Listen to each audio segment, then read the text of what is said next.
My name is Tola Alabi, and I'm a graphic designer. And I've been designing this is my 16th year in the industry. So I've been designing for about 16 years right now. And I'm going to break my journey into 3 stages. And I believe every one of us has 3 stages to their career journey. Every one of us. There are 3 stages to everyone's career journey.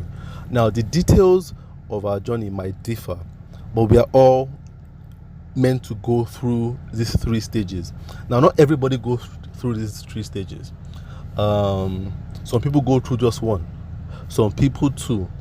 But if you are really able to go through all 3 that I would talk about today, you would find yourself living a more fulfilled, a more successful life, and having a more successful, memorable career. So there's stage 1, stage 2, and stage 3. And the stage 1 is what I call the passion stage. Stage 2 is the purpose stage, and stage 3 is the calling stage. So there's passion, there's purpose, and there's calling, and they follow each other in that order. They must follow each other in that order. It only makes sense if passion comes first, purpose second, then a calling comes third. So I will start with my passion stage, and I've always been a creative person. Since I was born, I've loved drawing. I love drawing. Since I can remember, I drew on every space of my school notes. Any free space that there wasn't any school note in, I would draw on it. I drew morning, I drew in the afternoon, I drew at night. I drew every single time, and it just seemed like the easiest way to express myself. I was a very playful child. I'm playful, not in the sense of outgoingly playful. I never went out to play with people, but I was always playing alone in my room, and I was always playing in my head, most importantly. So there was always a cartoon playing in my head. There was always something going on in my head. So I was never the kind of person that you could say, Tola, go and sit down in one corner and I'll be bored. I was never bored. I was my own best company, because I could act a movie in my head. So I was quite playful as a child, and I'm still quite playful right now. I'm very imaginative, and I can create a world of events and things going on and characters in my head very easily. So I was a very playful child, and I think that kind of gave my parents some concern. Now, I was born in the year 1980, November 1980. And I'm the second born of 3. I have 2 sisters, an older sister and a younger sister. And as God would have it, my sisters were less playful than I was. They were more studious, and I remember my older sister was reading newspapers by the age of 3 years old. You know, she knew how to read. She was already reading at 3. And I didn't master reading till much later. In fact, I don't think I've mastered reading yet. But my siblings were more academic. They were not as creative, definitely not as playful as I was, not as adventurous as I was. But they were more serious, and that kind of gave my parents some concern, because they kind of believed that there was something wrong with me. Remember, this was 1980, so everybody wanted, there was no creative industry then. Nobody was really making, in Nigeria, money from art. So I didn't know any artist, I didn't know any animator, I didn't know any painter, I only knew doctors, lawyers, engineers, professionals, the so-called professionals then. And professionals were not playful. So my parents had a concern that there was something wrong with me and I would not be able to fit into any profession in life just by being playful, because I just couldn't concentrate on schoolwork. I couldn't concentrate on maths, on English, on moral instructions, social studies, on all those things. Just didn't really make so much sense to me. So whenever I got to class, I just wandered away. I wandered into my fantasy world, drawing, scribbling in my notes, drawing on the chair, drawing on the table. You understand? So I was never, my body was at school, but my mind was hardly ever there. So and that meant I didn't do well in school. As a matter of fact, I never came last in my class, but I was always close enough to the person that came the last position to be able to touch them.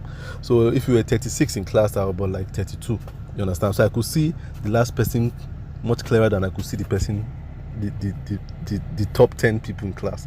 So it was always 30 something, 20 something position, 30 something position, you know, just around the bottom 10. I was always around bottom 10 in my academics. At least the school results used to show that. And my parents were very, very discouraged by that. And they thought, oh, this guy is not doing well in school. And I remember there was a time I actually came 12th position, and I don't know how it happened. In fact, I thought it was a mistake. And I still think it's a mistake till today. But I came 12th position. And my parents were shocked. Everybody was shocked. And that holiday, they threw a party for me. There was a party, they took me out, bought everything I wanted, and it was an amazing holiday. And I came 12th. And my sisters came second, third, you know, they were always in the top 5 of their class. And I came 12th, and we were celebrating. And it was and now I think about it, it's kind of embarrassing, you know, that I came 12th position and they were celebrating it. But that's how bad I was doing in school. And that kind of affected my psyche, because I believed I was not doing well in school, and I believed that there was no place for me in the world. But I knew that I loved to draw. That was my passion. I was happiest drawing.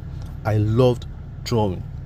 I drew every time, and I was a good artist. People always told me, "Oh, Tola, you know how to draw. You draw well." But nobody ever told me you could make a career from drawing or from being artistic.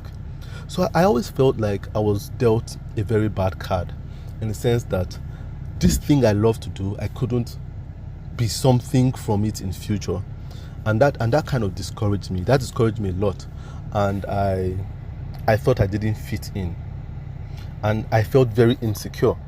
When I went to places, I always felt I'm not really a very smart guy, so I shouldn't contribute to this discussion. And I always tried to shy away from talking to people, because I always felt like they would very soon see through or see into my lack of intelligence. And that made me develop a stutter. I started to stutter. I stuttered a lot when I was young. I was a stammerer, and because it came from a place of lacking confidence. I had no confidence whatsoever, but I had a passion for drawing, and I realized I had that passion. And by the time I went through primary school, I struggled through primary school. I went to primary 6. None of my sisters went to primary 6. They all left from primary 5, but I went to primary 6. It was primary 7. I'm sure I would have gone to it too. But I struggled through primary school, and I got into the secondary school, and it was worse. Because in secondary school, I totally abandoned my passion, because I really felt there was no need drawing if it was not taking me anywhere. So, and I said I wanted to be a doctor at a point. I wanted to be a soldier at another point. I just didn't know what I wanted to do with my life. But I never knew that you could do anything in art. I never knew you could do anything by being creative. I never knew you could do anything from drawing or, you know, dealing with colors. It was always black and white, you know. It's either you work in an office, you carry a briefcase, and you go to work. That's what was work then, in the early 90s, late 80s. So I felt there was nowhere for me to go. So in secondary school, it was totally terrible, because I abandoned my passion and I put it aside. I said, look, this passion is not taking me anywhere. So I totally put it aside. And by the time I went through secondary school and I graduated from secondary school, it was time to choose a course to go for in the university. And I thought, I definitely cannot do anything science related, and I don't want to do anything, arts related. So I just thought, okay, what's the best mix between science and art? And it was architecture for me, because the architect draws and at the same time does some mathematics. So he's not a total loser like the painter. In my head, that's what I thought. Like the person that does art. If you go into, at that time, if you went to university to study fine arts, you were taught to be a loser. You understand? You was taught to find that like you didn't have anything to do with your time, because art was something you do out of leisure. So I went for architecture, and it was incredibly frustrating. It was, I can honestly say, it was the worst 4 years of my life. I went to Obafemi Awolowo University, and it was a nightmare. I I didn't do well in school. I had some carryovers in my first semester.